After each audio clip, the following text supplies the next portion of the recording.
Hello ചങ്ങായിമാരെ, അങ്ങനെ ഞങ്ങൾ രാത്രിയിൽ ചായയോ ചെറുകടിയോ എന്തെങ്കിലുമൊക്കെ കഴിക്കാമെന്ന് വിചാരിച്ചുകൊണ്ട് ഞങ്ങൾ ഇങ്ങനെ പുറത്തിറങ്ങാൻ പോവാം കേട്ടോ. ചങ്ങായിമാരൊക്കെ പുറത്തുണ്ട്. അങ്ങനെ വണ്ടി സ്റ്റാർട്ടാക്കണം. വണ്ടി കുറച്ച് അപ്പുറത്താണ്. ഈ മരത്തിൻ്റെ ഇടയിൽ കൂടി ഇങ്ങനെ പോയിട്ട് വേണം വണ്ടി എടുക്കുകയാണെങ്കിൽ. വണ്ടി എടുക്കുന്നിടത്താണെങ്കിൽ മരങ്ങളും പച്ചപ്പും നിറഞ്ഞ കുറേ സ്ഥലങ്ങളാണ്. അതിൻ്റെ ഇടയിൽ ചപ്പ് ചവറും ചമ്മലൊക്കെ ഉണ്ട്. അതിൻ്റെ ഇടയിൽ പാമ്പ് ഉണ്ടോ എന്നൊക്കെ നോക്കും വേണം. വണ്ടീൻ്റെ ഇടയ്ക്ക് കയറി കൂടിയിട്ടുണ്ടെങ്കിൽ അതും പേടിയാണല്ലോ. അങ്ങനെ ഈ മരത്തിൻ്റെ ഇടയിൽ കൂടി ഈ വാൻ്റെ ഉള്ളിൽ കൂടിയൊക്കെ പോയിക്കൊണ്ട് നമ്മൾ വണ്ടി എടുക്കാൻ പോവുകയാണ്. ചെക്കന്മാരാണെങ്കിൽ നമ്മളെ ചങ്ങായിമാരവിടെ പുറത്ത് റോട്ടിൽ കാത്ത് ഇരിക്കുകയാണ്. വിളിയോണ്ട് വിളിയാണ്. അങ്ങനെ വണ്ടി സ്റ്റാർട്ടായി കണ്ട് പുറത്തിറങ്ങാൻ പോവാണ് നമ്മളെ ഹൈവേക്ക്. അങ്ങനെ ഈ വാൻ്റെ ഇടയിൽ കൂടെയൊക്കെ പോയിട്ട് അതിൻ്റെ ഇടയിൽ കൂടിയൊക്കെ നോക്കി വന്നിട്ട് വേണം.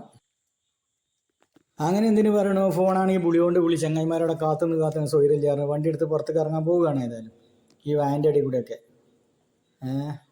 MLA മാർക്കും MP മാർക്കും ഇത്ര തിരക്കുണ്ടല്ലോ. ആ ജാതി വിളിയാണ് വലിയ ഫോണിൽ വിളിച്ചത്. അങ്ങനെ ഞങ്ങൾ പുറത്തിറങ്ങിട്ടോ. നമ്മളെ താടിക്കാരൻ്റെ ചായക്കടക്കാരൻ കാണുന്നത് കേട്ടോ. അങ്ങനെ അവിടെ നിന്ന് പോയി നോക്കിയാൽ എന്തായാലും നല്ല ചായയും കടിയും കിട്ടുന്ന സ്ഥലമാണല്ലോ.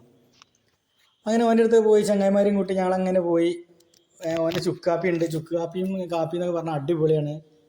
എന്നാൽ നമുക്ക് നമ്മളെ തൊപ്പിക്കാരൻ അച്ചു എന്ന് പറയും. അങ്ങനെ പള്ളിപ്പുറത്ത് എന്താ പറയുക, പള്ളി പഠിക്കലാണ്.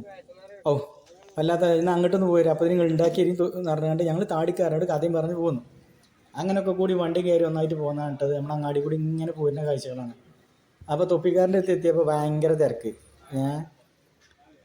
അങ്ങനെ ഓരോരോ കാഴ്ചകളാണ്. പല രീതിയിലുള്ള സാധനങ്ങൾ ഉണ്ടാക്കുന്നുണ്ട്. എലിക്ക് വിളമ്പണം ഉണ്ടാവും വിചാരിച്ചു.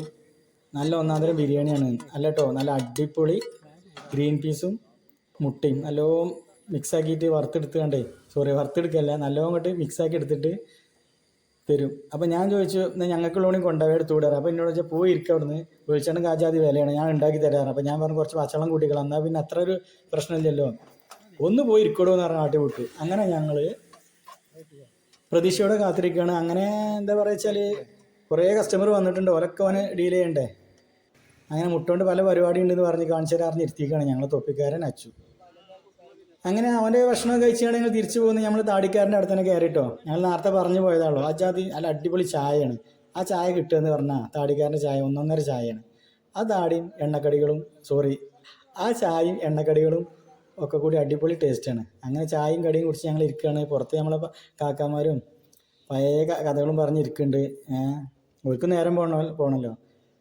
ചായ ആറ്റണം കണ്ടാൽ ഓരോരുത്തർക്ക് അര മീറ്ററോളം ഉയരത്തിൽ ചായ പറന്നുകൊണ്ട് തരികയാണെന്ന് വിചാരിച്ചു. മീറ്റർ കണക്കിനാണ് അളന്ന് വരുന്നത് കേട്ടോ കണ്ടാൽ. അങ്ങനെ ആ കടിയും ചായയും കുടിച്ച് ഞങ്ങളങ്ങനെ സ്വറയും പറഞ്ഞ് കുറ്റവും പറഞ്ഞ് കുറവും പറഞ്ഞ് അങ്ങനെ ഇരിക്കുകയാണ്. അപ്പുറത്തും ഇപ്പുറത്തൊക്കെ ആൾക്കാരുണ്ട് കേട്ടോ. എന്താ വെച്ചാൽ ആ ജാതി തിരക്കാണ് അവൻ്റെ എണ്ണക്കടിക്ക്. നമ്മൾ താടിക്കാരൻ്റെ ചായക്കട എന്ന് പറഞ്ഞാൽ അജാതി സൂപ്പർ ചായയാണ്. ഇനി നാളെ